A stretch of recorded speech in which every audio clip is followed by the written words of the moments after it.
Part 8 शुरू होता है। अकीरा मसाया के पास जाता है उसे हराने के लिए और अकीरा अपना कैनन एक्टिवेट कर मसाया के ऊपर तान लेता है। पर तभी अचानक से जंगल में से कुछ लोग निकलते हैं जो मसाया के ऑर्डर्स पर अकीरा पर अटैक करने लगते हैं। क्योंकि मसाया की पावर थी किसी के ऊपर भी एक छोटा सा एहसान कर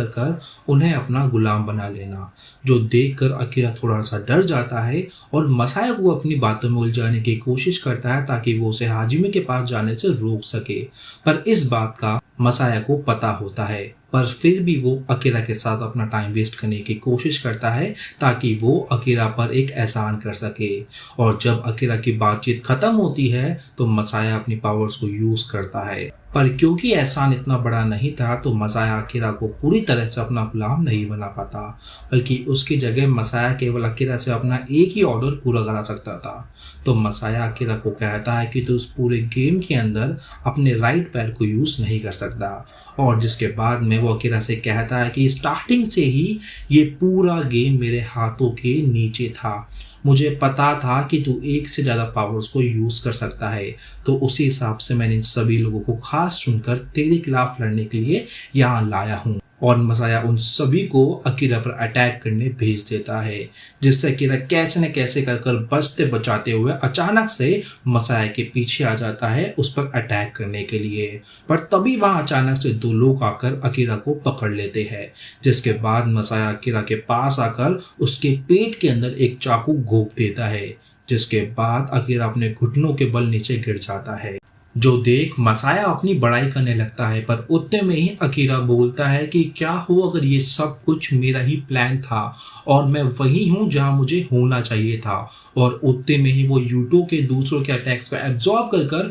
उसे रिफ्लेक्ट करने की पावर से मसाया पर हमला करता है, जिसके कारण मसाया के मुंह से खून निकलता है और वो दूर जाके एक पेड़ पर टकरा जाता है। जिसके बाद मसाया के सभी गुलाम फ्री हो जाते हैं और अकीरा अपनी जैकेट उठा के उसे दिखाता है कि उसे चाकू लगने या कोई भी घाव नहीं है, क्योंकि उस चाकू के लिए वो पहले से ही प्रिपेयर्ड था। जो देखकर मसाया उससे पूछता है कि तुझे कैसे पता कि मैं तुझ पर चाकू से हमला करने वाला हूँ। तो अकीरा बताता है कि तेरी प्लानिंग गेम स्टार्ट होने के बाद शुरू हुई थी, पर मेरी प्लानिंग एक हफ्ते पहले से ही शुरू हो चुकी थी। तुझे याद है तुझे जिस बंदे ने बताया था कि मैं एक से ज्यादा पावर्स को यूज कर सकता हूँ, वो बंदा और कोई नहीं बल्कि मैं ही था जो तुम्हारे बेस पे आया था, और मैंने वहां पे टेबल पे बड़े से भी हथियार को देखे थे और तेरे सभी गुलामों को भी देख लिया था। तो मुझे पता था कि तू किस तरह का हमला करने वाला है या फिर कैसे मुझ पर अटैक करने वाला है, तो उसी हिसाब से मैं भी यहाँ पे पहले से ही प्रिपेयर होके आया था। और फिर अकीरा मसाया का फोन लेकर उसे गेम से बाहर कर देता है, जिसके बाद में मसाया अपनी अधमरी सी हालत में भी अकीरा को चेतावनी देता है कि तुम लोग चाहे कुछ भी कर लो, तुम लोग हाजिमे को नहीं हरा सकते, क्योंकि तुम लोगों ने अभी तक हाजिमे का असली खौफनाक चेहरा नहीं देखा है। जिसे अकीरा नजरअंदाज करते हुए वहां से चला जाता है और दूसरी ओर किरिसाकी, यूरी और कुमागिरी हाजिमे पर भारी पड़ रहे होते हैं। इनफैक्ट उन्होंने हाजिमे को पीठ उठाकर जमीन पर भी पटक दिया था, पर जमीन पर गिरने के बाद में अचानक से हाजिमे खड़ा होता है। उसका चेहरा पूरी तरह से बदल जाता है, वो अपने आप में ही बड़बड़ाने लगता है कि इंसान नहीं तो क्या, इंसान नहीं तो क्या, इंसान नहीं तो क्या। और अचानक से वो किरिसाकी के पास जाता है, उसे पता भी नहीं चलता, और अचानक से वो किरिसाकी पर हमला करता है, जिसके कारण किरिसाकी एक दीवार पे गिरता है, जिसके बाद किरिसाकी की उठने की हिम्मत नहीं होती। और दूसरी ओर मसाया पेड़ के पास बैठे हुए अपने फोन को देखते हुए अपने आप से कहता है कि हाजिमे अब आगे तुझे ही देखना होगा। और कहानी हाजिमे और मसाया के बचपन में जाती है, जब मसाया अनाथ आश्रम में नया नया आया था अपने साथ एक बुक लेकर जो उसकी माँ की आखिरी निशानी थी। उस बुक में कहानी थी कुछ कीड़े मकोड़ों की जिन्होंने अपने बलबूते पर अपना एक पूरा राज्य खड़ा किया था, जहाँ पे वो कुछ भी कर सकते थे।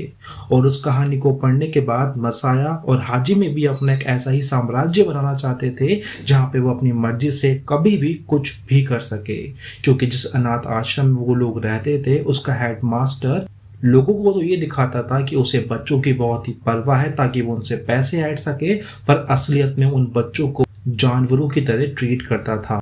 जिसके बारे में मोमोकू और वहां का बाकी स्टाफ कुछ भी नहीं कर पाता था। और इसीलिए गेम में मोमोको गिल्ट के कारण हाजिमे और मसाया का साथ दे रही थी। पर एक दिन जब हेडमास्टर का ध्यान मसाया की बुक की ओर जाता है तो वो उसकी बुक को छीनकर जमीन पर पटक देता है। पर मसाया और हाजिमे दोनों ही एक साथ उस बुक को उठाने की कोशिश करते हैं, जो देखकर हेडमास्टर हाजिमे और मसाया को कुत्तों की तरह मारने लगता है। पर उस दिन हाजिमे की सब्र की सीमा पार हो जाती है और वो एक एस्ट्रे लेकर हेडमास्टर का सर पर दे मारता है, जिसके कारण हेडमास्टर की मौत हो जाती है। और उस दिन से हाजिमे हमेशा हमेशा के लिए बदल जाता है एक जानवर के रूप में, और जब भी वो दुख या किसी तरह के दर्द में होता था तो उसका ये अवतार बाहर आ जाता था। और क्योंकि हेडमास्टर भी सभी बच्चों को कहा करता था कि वो इंसान नहीं जानवर है, तो उसी तरह से हाजिमे भी कहा करता था इंसान नहीं तो क्या, इंसान नहीं तो क्या। और वापस से कहानी प्रेजेंट में आती है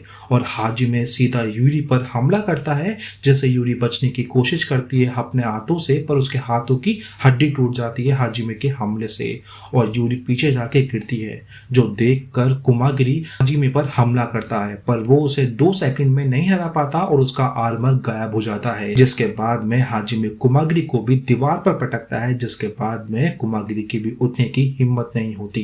पर उतने में यूरी फिर से खड़ी उठती है और हाजिमे के सामना करने के लिए तैयार हो जाती है और उस पर अपने लातों मुक्कों की बरसात बरसा देती है। इसी के साथ एपिसोड 8 खत्म होता है। तो दोस्तों वीडियो थोड़ा सा भी अच्छा लगा तो प्लीज़ आपसे रिक्वेस्ट है कि वीडियो को लाइक कर दीजिए। मुलाकात होगी आपसे अगली वीडियो में, तब तक के लिए टाटा बाय बाय सायोनारा।